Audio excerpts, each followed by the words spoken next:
Hi, welcome to Healthy Lifestyle with Eraldo, a show dedicated to helping you live a longer and healthier life while giving you the inside scoop on all of the latest fitness, health, and lifestyle trends. And of course, having fun while doing it. So let's get to it. My first guest is here with some helpful advice when it comes to holiday eating survival tips. She is the founder of Eat Your Way to Wellness.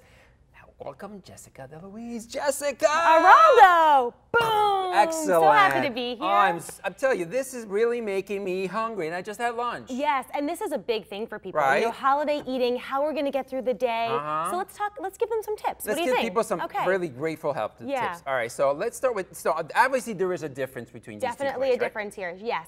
So this is actually probably half the calories of this one here, but this looks like the typical meal that people are enjoying on the holidays.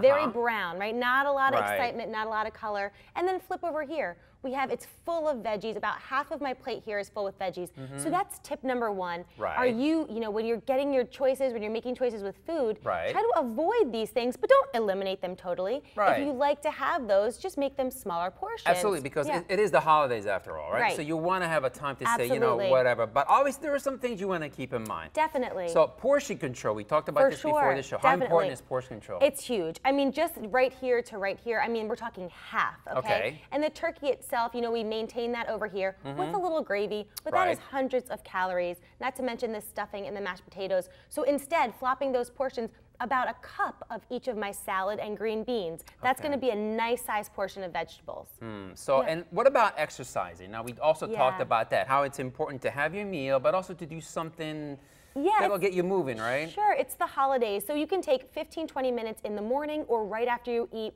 play football with your family and friends, right? Absolutely. Have fun, get up, volunteer to wash those dishes, just move around, because that's going to, one, help our digestion, it's going to get our blood pumping, and that helps move things through a little bit more quickly. Absolutely. I mean, obviously, if you eat too much, which I've done, you throw up, but obviously you want to keep it in control. I don't want, but it happens, right? Because you eat so much. So what is the best way to go about it? Is there like a scenario that would be the best? Yeah, well, first of all, you want to start in the morning and you want to have breakfast, Eraldo. Okay, so you gotta have. So breaking that fast. We don't want our body to be in starvation mode where we're storing a lot of that calorie. You want to eat everything, exactly. Or you end up going to someone's house and you see all those appetizers out on the counter, then you're mindlessly eating because you're so hungry. So eat breakfast before you go, even an apple on the way.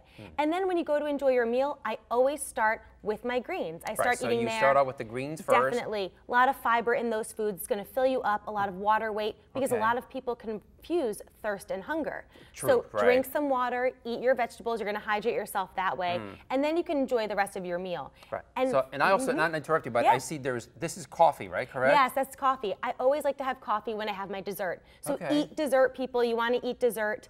You know, don't deprive yourself, but I always have coffee or tea. So take a bite of your dessert, have a little sip of coffee or tea. You'll eat much more slowly. Can you have coffee while you're eating your... Of course, sure, you can. That'll give you some energy too, right? If you want to do some extracurricular activities? Definitely. I always educate, you know, alcohol as well. 1 cup of alcohol or coffee for every 1 cup of water. You want to make sure that you always are alternating so you stay hydrated. Both of those, alcohol and coffee, are diuretics. They're going to dehydrate you. So drink your water. Drink your water as well. And so what are the swaps that we can actually make here? So I see we swap the stuffing for the salad here, right? Absolutely right. So you're enjoying salad with some veggies on top, a little sprinkle of cheese if you want it, and use oil and vinegar, not those saturated fat, high caloric dressings.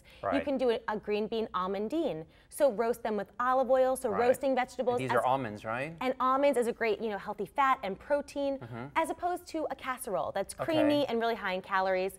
Instead of the mashed potatoes, which you certainly could do, take half of your potatoes out and add cauliflower, or add a sweet potato, add something with some more nutrition. That would be great.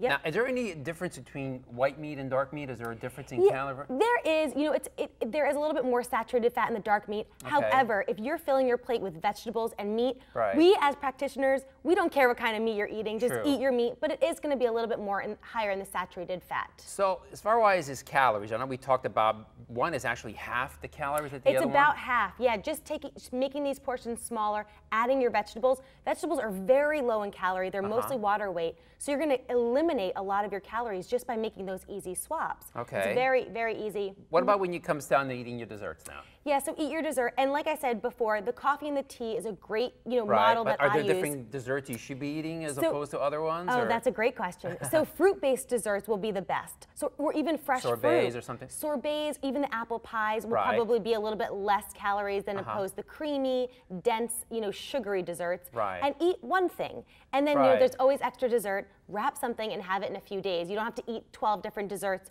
all during that one sitting. Okay, so and the last question, but if you want to exercise, say even later in the evening. Yeah, anything. Could that work? Yep. Or? Yeah, so a nice power walk, you don't have to run, right. but a nice walk right after you enjoy your meal, 15, 20 minutes will help you to move things through and digest. Beautiful. Now I understand you have a book out?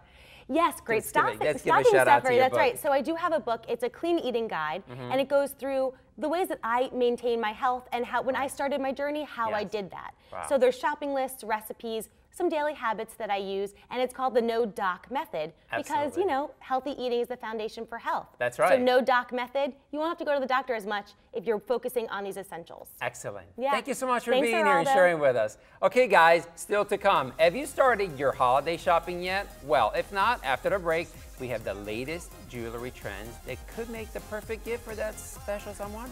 Stay tuned.